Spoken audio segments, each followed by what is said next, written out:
Bonsoir à tous. Aujourd'hui, nous allons faire une vidéo qui a son importance. On va parler de l'escroc du SOG Close Combat qui vient d'Argentine. Parce qu'effectivement, on ne peut pas laisser les escrocs salir une discipline et salir le sport en général. Alors, on va aborder ça en plusieurs points. La première chose, la plus édifiante, c'est que dernièrement, à Buenos Aires, un policier est mort, attaqué par un voyou. Il s'appelle Juan Pablo Rabilan. Il est mort le 28 septembre 2020. Et cet escroc qui vit en Argentine, il n'a rien de trouvé de mieux que de faire une vidéo. Une vidéo pour essayer d'en tirer bien sûr profit et pour montrer, la mettre à son avantage et montrer ce qu'aurait dû faire le policier. Et il a des propos qui sont absolument consternants, puisque le policier s'est fait attaquer et donc il recule et effectivement il se prend plusieurs coups de couteau. Donc lui, il présente les choses en disant « bah ouais, il est mort, il a reculé ». Voilà. Comme si le policier était débile et con, et sous-entendant que s'il avait été formé par lui, il s'en serait sorti. Là, je dis que c'est très très grave, d'abord d'utiliser la mort de quelqu'un à des fins personnelles de promotion, et ensuite de faire passer un mort pour un con, c'est absolument inadmissible, et encore plus les forces de l'ordre.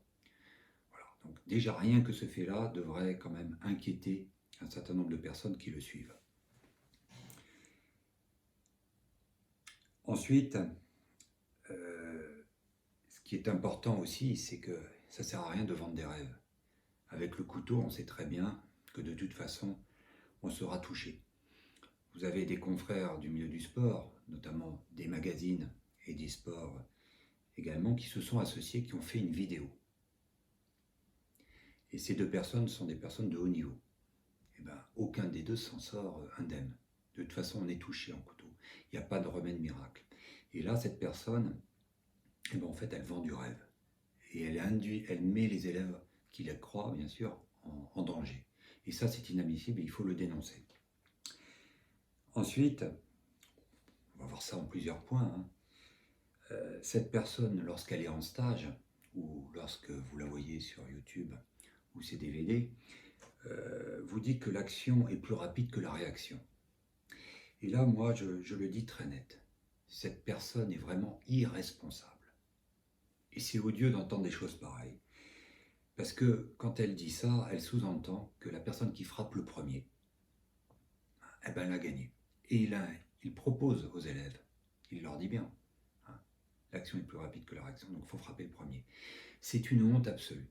Ça montre bien la méconnaissance absolue qu'il a des règles élémentaires de self-défense qui sont régies par la légitime défense en France. Alors, on le sait très bien que la riposte, doit être simultanée, nécessaire et proportionnelle. Mais en aucun cas il faut frapper. Quand il dit ça, il emmène ses élèves, hein, on sait l'influence que peut avoir un professeur sur ses élèves. Ben, ces élèves-là vont le croire. Et à ce moment-là, ils vont se retrouver devant les tribunaux, et dans 100% des cas, quand vous frappez le premier, vous êtes condamné. Voilà. Donc déjà, c'est un deuxième point qui montre bien qu'il est indigne de se prétendre instructeur. Ensuite, pour la rigolade, hein, parce que c'est vraiment, on est au niveau de la clownerie avec ce monsieur. Il a fait un certain nombre de DVD. Alors déjà, le premier DVD va permettre de rétablir un certain nombre de vérités. Il dit qu'il est instructeur des forces spéciales et paracommando. Bon, la réalité, c'est qu'il a fait un volontariat service long. Il a fait son service militaire, si vous préférez. Il est entré au 35e RAP de Tarbes. Hein, il a fait l'incorporation à ses 18 ans en 1982. Et alors, à l'époque, il faut savoir que quand on faisait son service militaire et qu'on sautait en parachute, on avait un numéro para. Et donc, le gars, il va dans les associations des anciens et il donne son numéro de para. Voilà. Comme s'il avait été vraiment militaire de carrière. Et en fait, non, il a juste fait son service militaire, un VSL de 2 ans. Voilà, donc il joue sur les mots et surtout, vous pouvez vérifier. Parce que de toute façon, en lui posant la question, vous n'aurez jamais de réponse. il n'a jamais été instructeur des forces spéciales. À ce sujet-là, nous avons d'ailleurs envoyé à peu près 20 lettres aux différents corps des forces spéciales françaises pour informer que sur la pochette de DVD, il mettait qu'il était instructeur des forces spéciales. Voilà. Et ils apprécieront à leur juste valeur qu'une personne qui a juste fait un VSL, voilà, prétend instruire chez eux. Mais c'était important aussi de rétablir cette vérité. Voilà, donc c'est certainement pas un instructeur des forces spéciales, c'est surtout un instructeur de mes couilles. Je pense que c'est plutôt ça la réalité. On est plutôt dans le guignol et le fait qu'il est mythomane à ce niveau-là. Ensuite, il prétend avoir des techniques de garde rapprochée. Alors là aussi, on est dans sa légende. Et si vous l'écoutez et vous lui posez des questions, il vous dira je suis garde du corps ou j'ai été garde du corps, ça dépend à qui il s'adresse, de VIP, je ne peux pas t'en dire plus. C'est logique. Il n'a jamais été garde du corps de personne. Il n'y connaît strictement rien. Il n'a pas été formé. Il n'a aucun CQPA scène de sécurité ou quoi que ce soit. Demandez au CNAPS, par exemple, et vous verrez bien qu'il n'a rien. Voilà, tout simplement. Donc là aussi, on est dans les mythomanes, et ça lui permet de rabattre des personnes pour ses formations, on y reviendra plus tard, à 600 €, en fraudant le fisc, et en fraudant bien sûr les gens à qui donnent ces formations. Alors ensuite, c'est assez amusant, il se prétend être un grand maître du Penchak Silat. Alors c'est pas de chance, parce qu'en fait le monde est petit dans le Penchak Silat, et il parle plus ou moins de la fin des années 80, on va dire début 90, sauf qu'à cette époque, il n'y avait pas 3 ou 4 personnes en France qui faisaient ça. Il y en avait 2. Il y en a un qui est mort, il y en a un qui est encore vivant. C'est très très facile de vérifier. Et pas de chance, je connais son professeur. Je nommerai pas parce que je ne veux pas le mettre dans l'embarras. Et donc, qu'est-ce qui s'est passé? Il était professeur à Paris, enfin il était élève à Paris. Et il s'est absenté 3 mois. Et quand il est revenu on ne sait pas où, hein, il a été voir son professeur de l'époque, le grand maître du Penchak Silat en fait.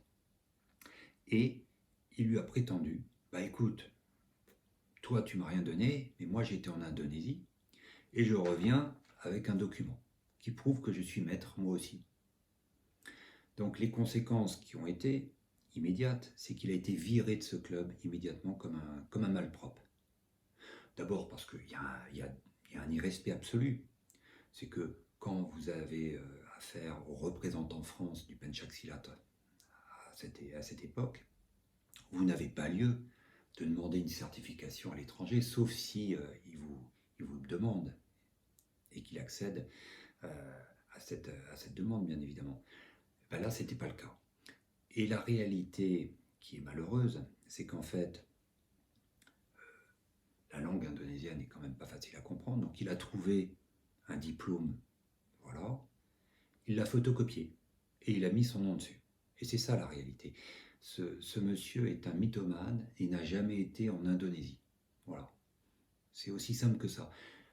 Quand il fait croire qu'il a été 3 mois et qu'il ne sortait pas et qu'il s'entraînait 8 heures par jour, c'est justement pour pas avoir à parler de ce qu'il y avait en Indonésie. Puisque si on l'écoute, il n'a rien vu, il est resté, il s'entraînait 8 à 12 heures par jour. C'est faux. Voilà.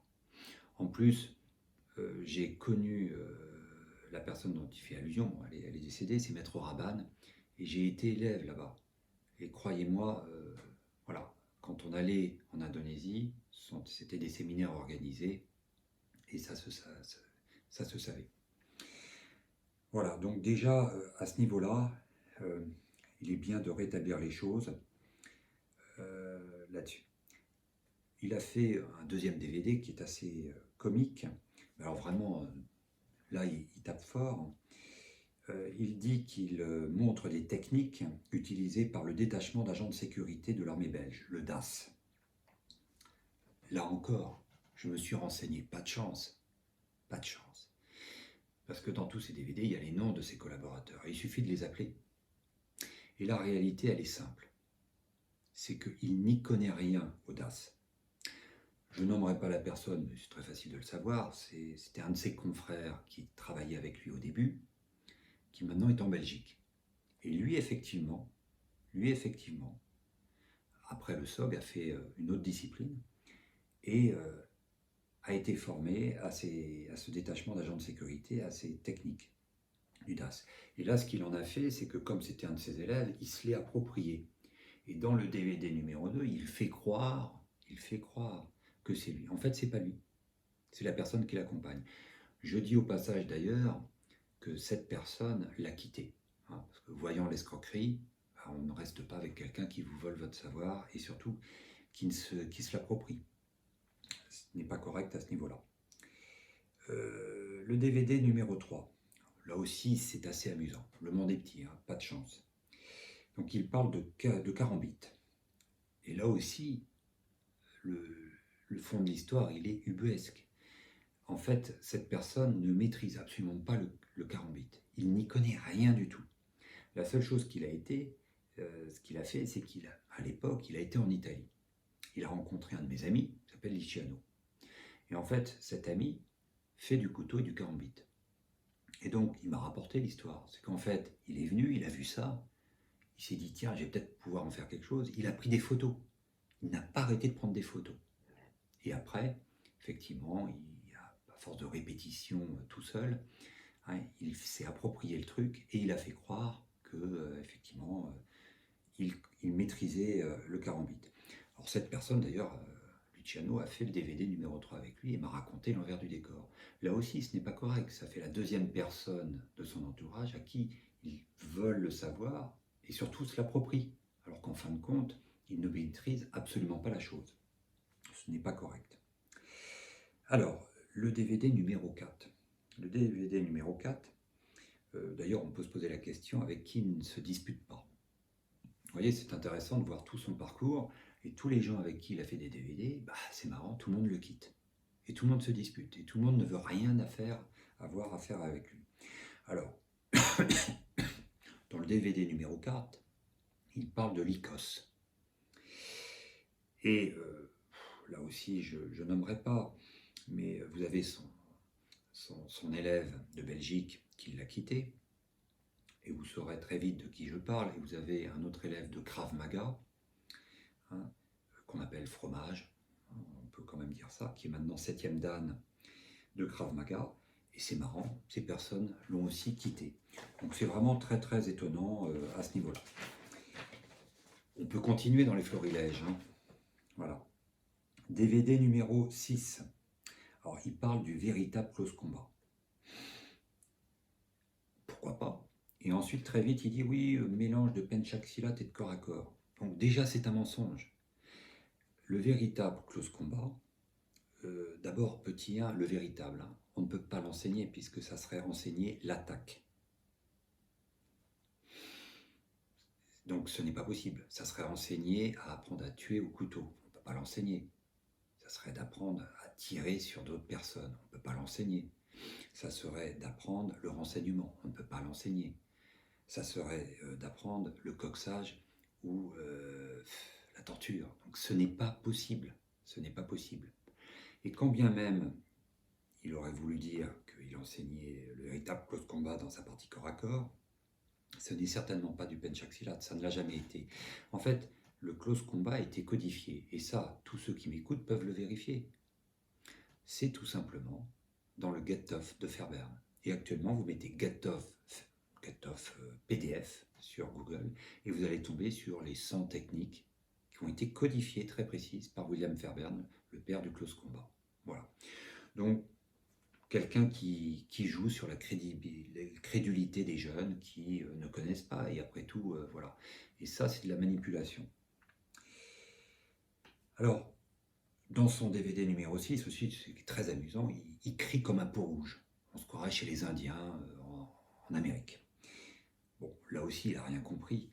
Il est évident qu'en close combat, on appelait ça le silence to kill. Il ne faut surtout pas crier.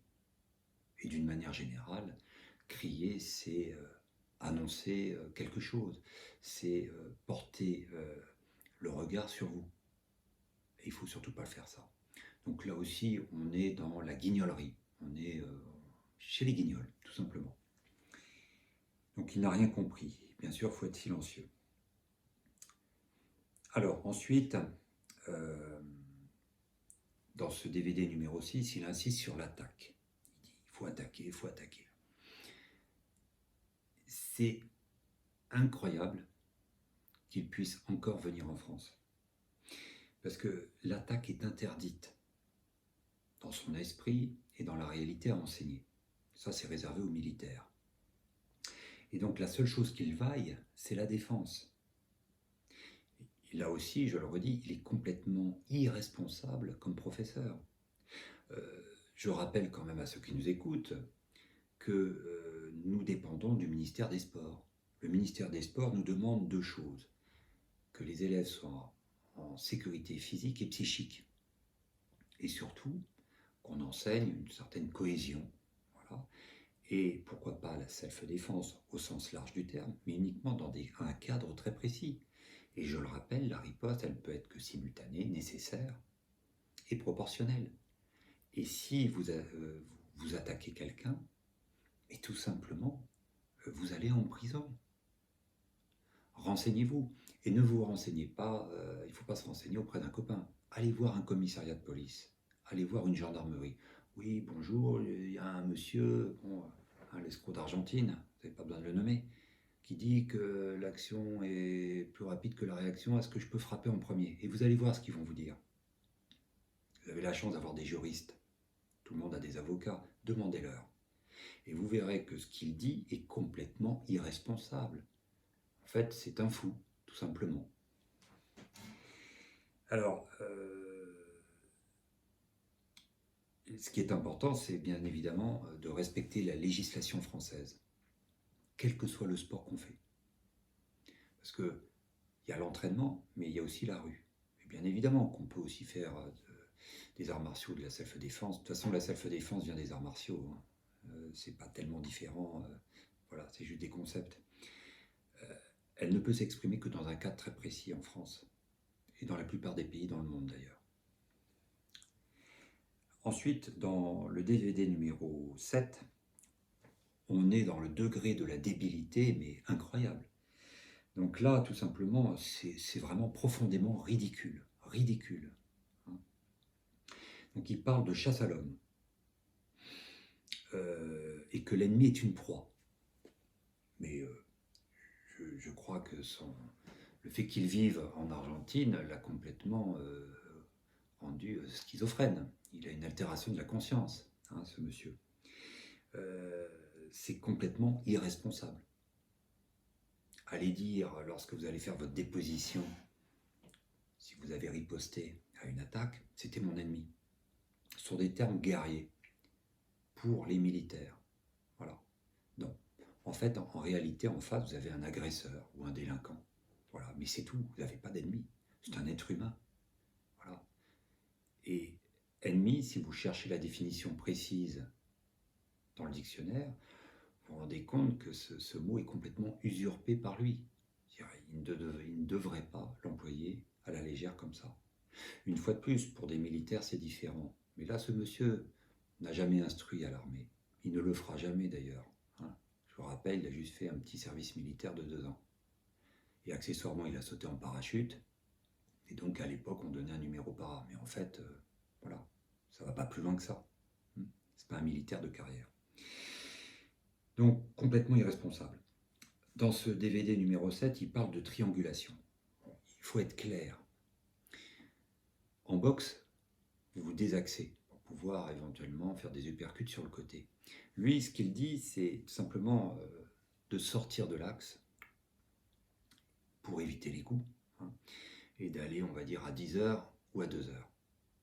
Mais c'est complètement absurde. On est dans la self-défense, dans le pire de ce qui se fait. Regardez des matchs de MMA, regardez des matchs de boxe. Si vous bougez, si le partenaire dans le sport, dans une compétition bouge, ben l'autre il bouge. En fait, Vous ne pouvez pas vous désaxer. Alors, il n'a pas compris le concept. Parce que moi, j'ai appelé un de ses anciens partenaires en Belgique. Et la réalité, elle est tout autre. Le concept de triangulation, elle est tout simplement, pour donner la véritable formule, hein, c'est que quand vous attaquez pas uniquement dans l'axe de la personne tout droit. Vous vous désaxez en même temps que vous attaquez pour l'attaquer sur les flancs. Voilà. Et là, c'est différent.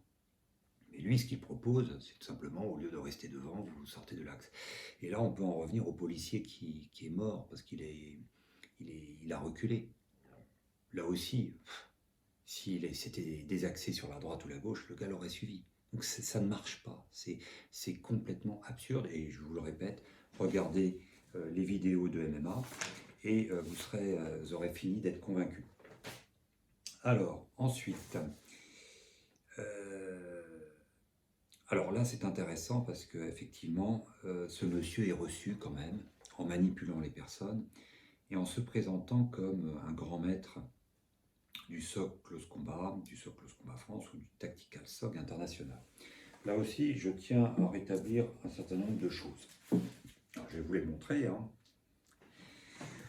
Donc là, il faut voir que nous avons une association, vous voyez, qui est déclarée en préfecture. Qui est même déclarée comme une entreprise et qui est protégée à l'INPI, hein, je le dis. Donc il y aura forcément un jour ou l'autre des suites. Le concept SOC Training International. Hein, nous avons également une association déclarée en préfecture. Le Tactical SOG.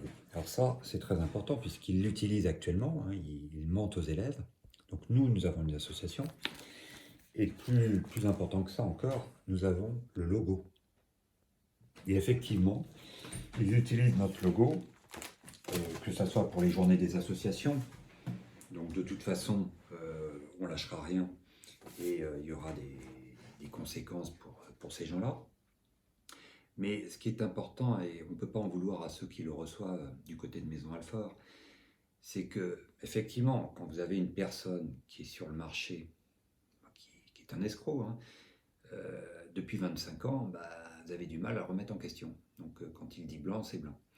Eh bien non, malheureusement, ces personnes ont été induites en erreur et il utilise une marque qui nous appartient et qui ne lui appartient absolument pas. Voilà, donc là aussi, les élèves, ils doivent quand même, d'où l'intérêt de cette vidéo, se renseigner un petit peu. Hein, je pense qu'après cette vidéo, les gens auront le loisir de se faire une idée, puisque nous, on apporte des documents concrets. Voilà, donc, lorsqu'il a fait ce stage, il dit qu'il a été représentant du SILAT en France et en Europe. Pour qui se prend ce monsieur?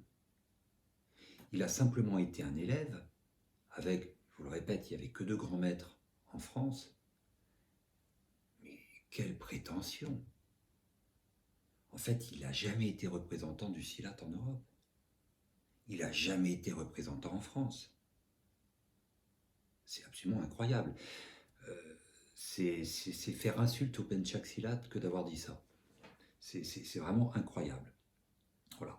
Et ça, c'est très facile, vous vérifiez. Les gens qui font du Penchak Silat, vous le savez, il y a grosso modo, il y a une école en Belgique, il y a allez, 2 écoles en France.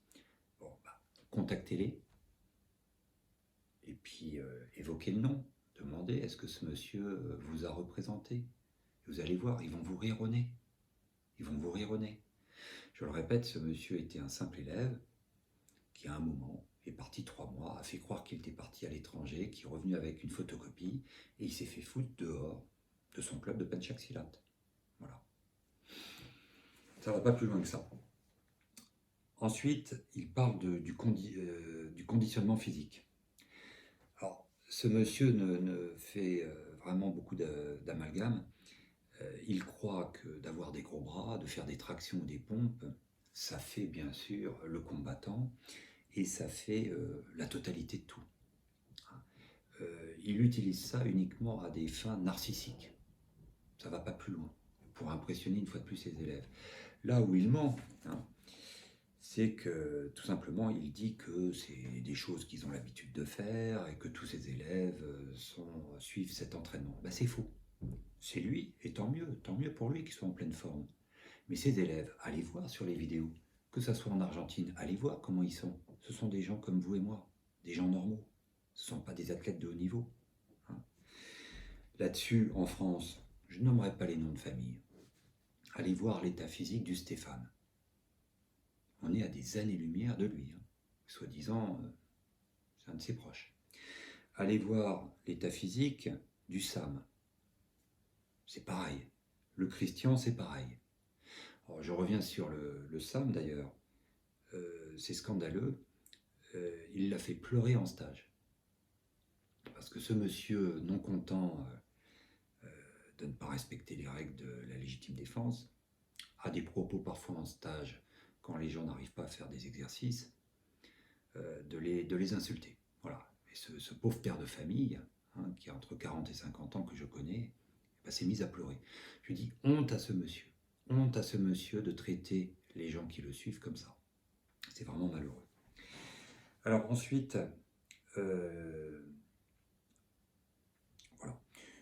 Il fait beaucoup d'amalgames, il dit qu'il fait du close combat, et là on va montrer des choses très, très simples. Je vous ai déjà parlé du Get Tough de Fairbairn, donc c'est vérifiable, tout le monde peut aller voir, Get Tough, PDF, et vous verrez ce que c'est. Donc lui, ce qu'il enseigne, hein, je vais vous montrer, c'est 15 techniques. Elles sont là, vous allez les voir. Hein. Voilà. Alors, vous allez vous dire, mais comment vous savez ça? Parce que tout simplement, il était incapable de faire un programme et de le structurer. Et donc, c'est moi, à l'époque, à sa demande, qui lui a structuré les choses et qui a fait le programme, voilà, qui l'a constitué. Et donc, heureusement que le close combat, d'une manière générale, puisque ça n'a rien à voir avec ce qu'il fait, hein, close combat, c'est pas 15 techniques. Vous savez, avec 15 techniques, vous ne tenez pas 3 mois en cours. Hein. On ne fait rien avec 15 techniques. Voilà, c'est complètement absurde. Absurde. Le close combat, c'est plus de 100 techniques, c'est 100, 150 techniques à peu près. La seule chose qui est vraie, c'est qu'il faut mieux en connaître 4-5 bien, voilà, et avoir l'habitude de les driller, que d'en connaître 100, parce que de toute façon, on n'en connaîtra jamais 100 parfaitement. Voilà. Mais bien évidemment que on ne constitue pas une discipline sur 15 techniques. C'est complètement absurde. On reviendra là-dessus. Il y a un certain nombre de techniques d'ailleurs qui sont dans les dagues de bronze, d'argent et d'or, qui ne marchent pas. Mais ça, je ferai ça ultérieurement, et en montrant bien l'escroquerie de la chose, en fait, si je puis dire. Donc voilà. Donc sa condition physique, et où il insiste beaucoup, je dirais qu'elle est insultante envers ses propres élèves. Il devra avoir un minimum de respect envers ses élèves qui sont surpoids, par exemple, qui sont à des années-lumière de sa condition physique. Et quand il insulte les autres personnes en disant qu'ils ne sont même pas capables de faire comme lui, il oublie que ses élèves sont pareils. Donc, il devrait un petit peu être moins prétentieux. Voilà. Et je le répète, heureusement, hein, on peut faire des arts martiaux hein, sans faire 20 tractions ou sans faire 50 pompes. C'est ouvert à tous. Et là aussi, on voit bien que la personne est complètement à l'ouest.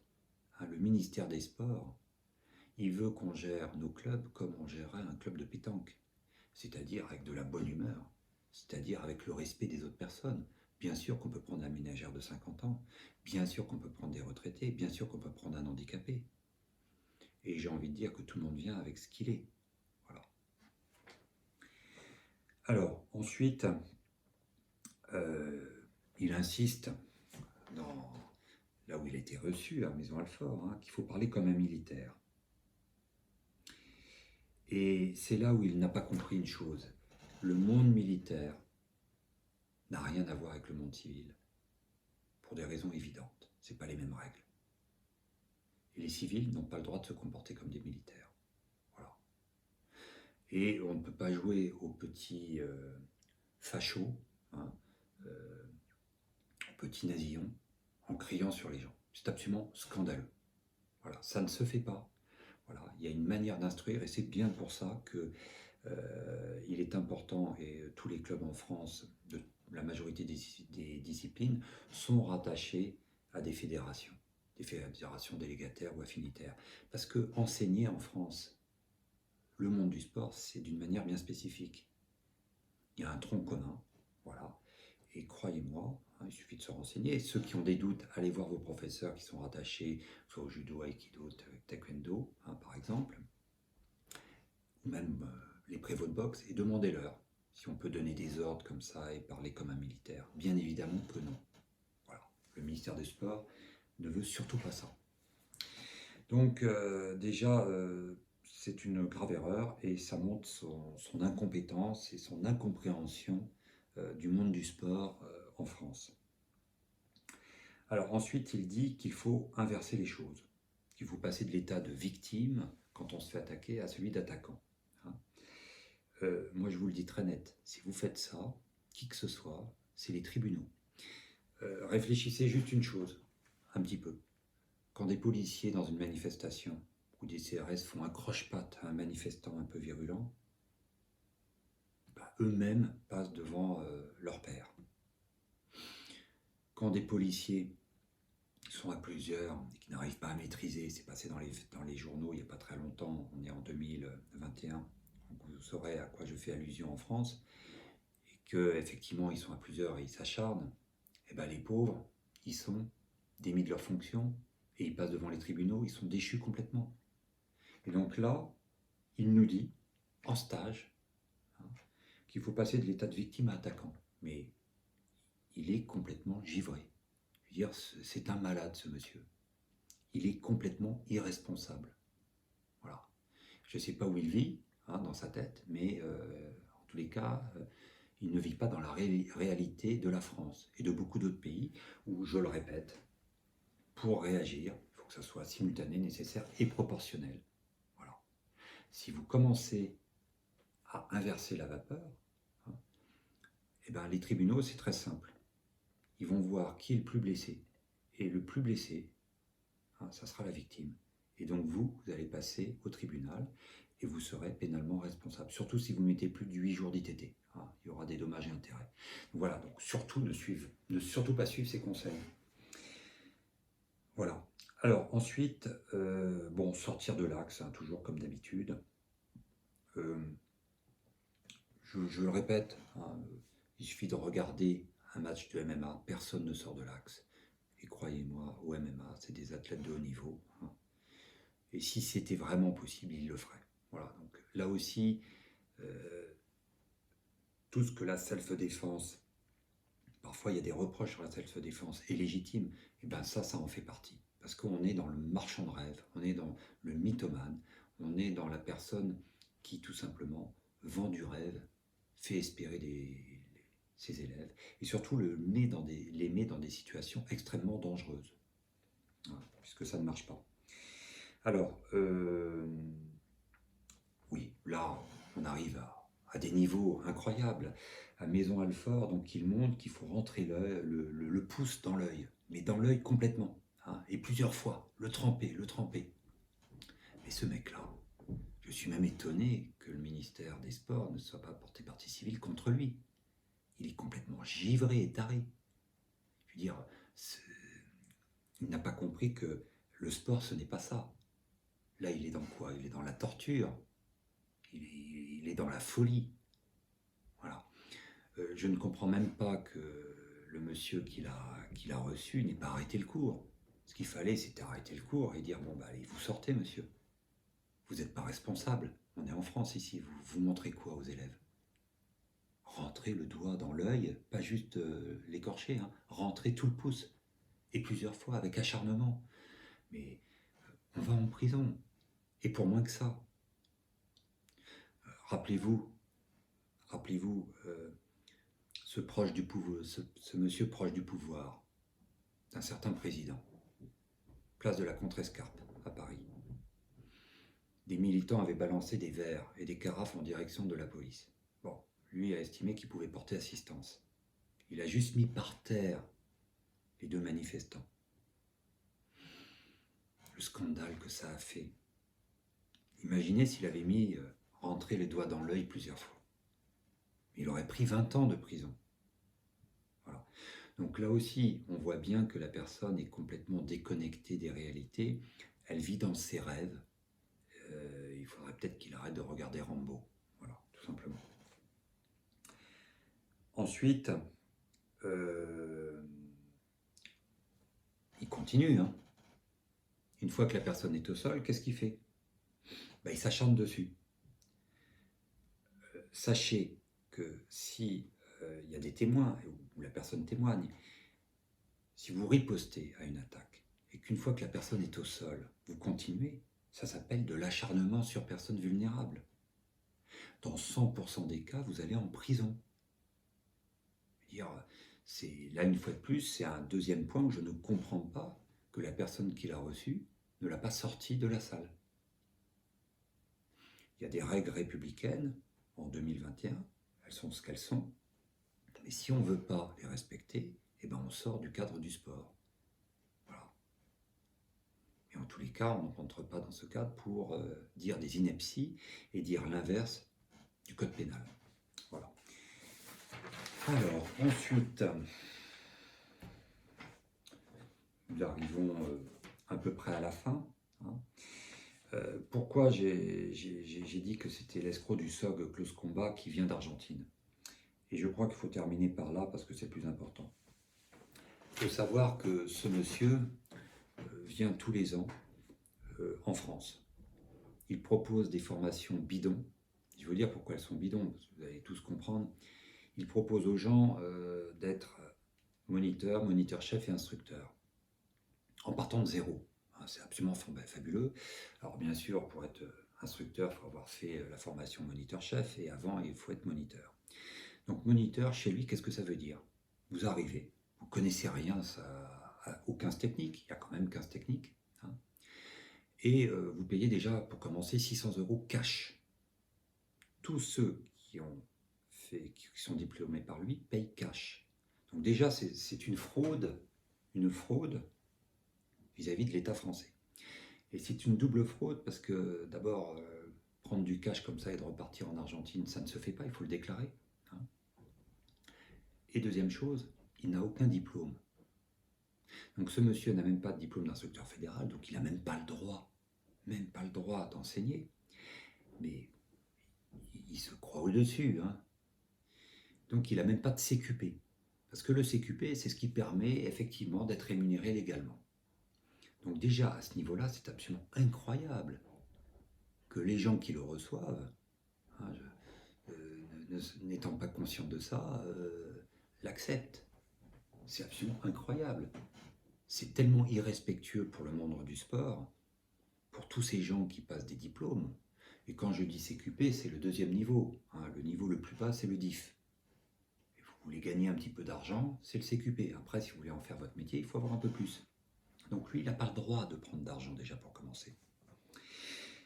Et donc, vous payez 600 €, il faut vous payer l'hôtel, hein, parce qu'il ne vous loge pas, hein, bien sûr. À midi, ce monsieur, il aime bien manger, donc tous les élèves doivent lui payer sa part, hein, bien évidemment. Vous allez au restaurant. Et il vous emmène, généralement autour de Poitiers, hein, dans un espace qui est utilisé pour l'airsoft. Voilà. Et donc, première journée, vous faites que des exercices, du footing. Ensuite, vous allez esquinter les meubles publics, hein, les marches, les bancs, hein, du village d'à côté. Déjà, il a de la chance que le maire ne le voit pas. Hein. Et donc, vous faites des pompes, des tractions, voilà, des choses comme ça. Il vous demande de vous jeter dans les ruisseaux, dans les fossés. Enfin, c'est absolument absurde. Absurde. Bon. Et ensuite, vous revenez sur ce camp d'airsoft. Et là, il vous montre quelques techniques. Ce que je vous l'ai dit, il y en a 15. Voilà. Vous mangez, vous recommencez. Voilà. Et puis le soir, vous allez à votre hôtel. Le lendemain, vous continuez. Et puis, ça dure un peu moins. Hein, parce que, évidemment, les 600 €, il en a marre de faire 2 jours. Hein. Donc ça s'arrête après l'après-midi. Voilà, pas en fin d'après-midi, mais plutôt au début. Et là, effectivement, il va donner à tout le monde qui a payé va recevoir un diplôme de moniteur. Donc, moniteur chez lui, c'est faire du footing, c'est se jeter dans les fossés, et c'est de voir 15 techniques. Je raconterai une anecdote pour montrer à quel point ce monsieur est avide d'argent et n'a aucun souhait de transmettre. C'est que d'abord, il n'y a aucun support pédagogique. C'est-à-dire que la personne part, elle a un diplôme en carton qui n'est même pas rattaché. Moi, je vais vous montrer quand même. Nous, nos diplômes, vous allez le voir, vous voyez, ils sont rattachés à une association. Lui, ses diplômes, et il a bien raison, ne sont rattachés à rien. Comme ça, il n'y a pas de recours possible.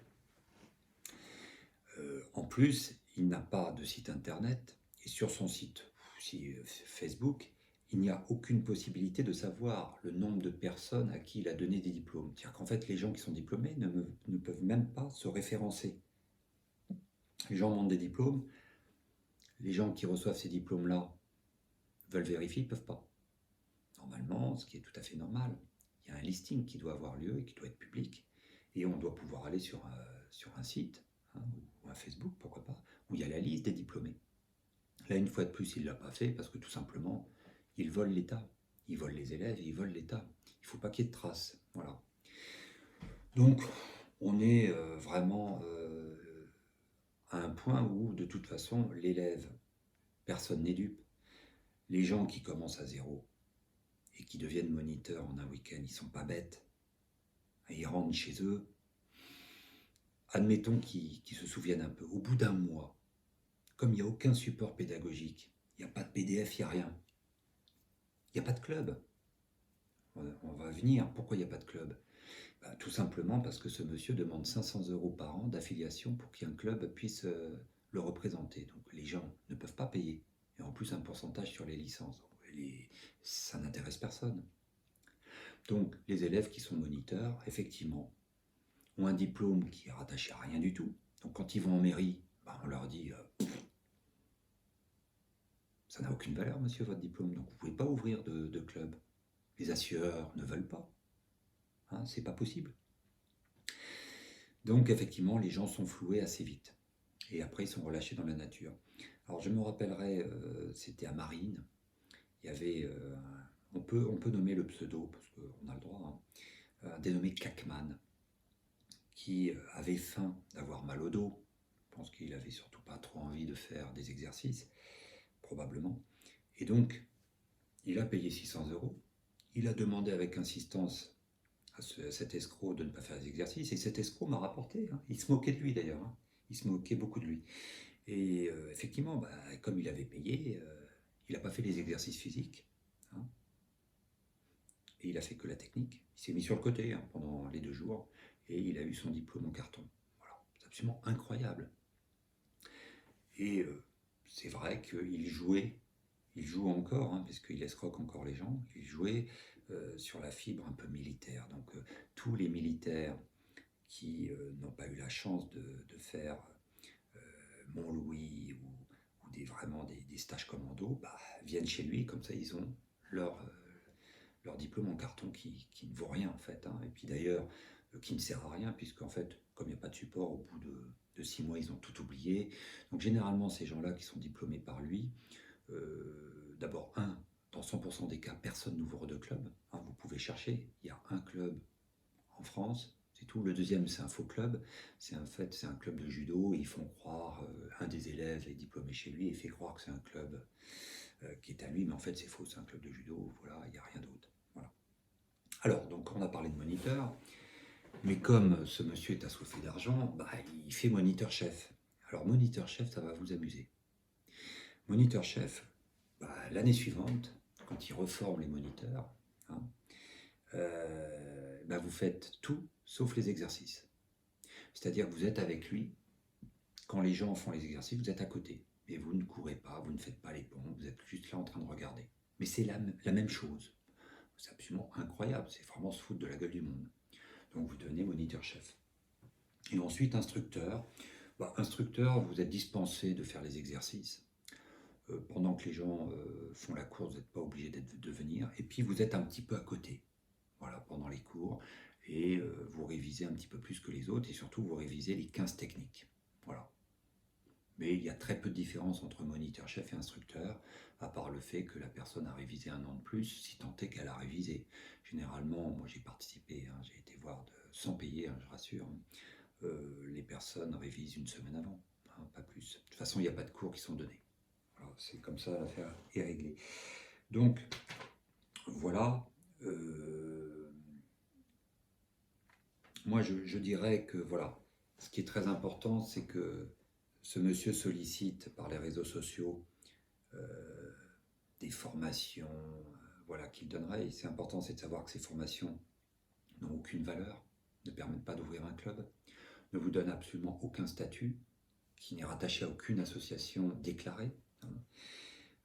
Vous soulagez surtout de 600 € que vous lui donnez en cash, parce que ce monsieur ne veut que du cash. Je rappelle qu'il n'a même pas le droit de ne pas déclarer déjà, hein, puisqu'il n'a pas de structure, il ne déclare pas. Et ensuite, il n'a pas le droit de prendre de l'argent pour son enseignement, puisqu'il n'a pas de CQP. Et puis, observez, ça fait 25 ans qu'il fait ça. Alors, regardez comment ça se fait que tous les gens qui ont été avec lui à ses débuts, et même, je dirais, 4-5 ans en arrière, ne le suivent plus. Pourquoi tout le monde part? Posez-vous les bonnes questions. S'il est si génial que ça, personne ne devrait partir. Ou si les gens partent, ils devraient être encore en collaboration, ils devraient voilà, se montrer. Ce n'est pas le cas. Et en plus, je trouve vraiment que ça fait peine, c'est que vous voyez ce monsieur en Argentine, qu'est-ce qu'il fait? Il donne un cours à 1-2 personnes, parfois il est seul, il n'a même pas de dojo. Donc vous le voyez parfois dans un parc, à côté de chez lui, ou alors il va sur un terrain vague, un terrain de tennis, et il a un mec, et c'est tout. Après 25 ans d'exploitation, il faut reconnaître que c'est quand même un petit peu suspect. Hein. Normalement, on peut commencer comme ça, mais après 25 ans, il y a plus d'élèves que ça. Donc voilà, j'espère que cette vidéo va éclairer les gens. En ce moment, on parle beaucoup de la self-défense, voilà, des mythomanes. Et cet escroc du SOG Close Combat qui vient d'Argentine est un mythomane, et il était important qu'il y ait des explications pour que tout simplement ceux qui veulent s'approcher de lui puissent tout simplement se faire une idée. Voilà, après, qu'ils choisissent malgré tout ça, ils l'ont fait en âme et conscience. Mais au moins, ils n'ont pas été manipulés. Voilà, je vous remercie.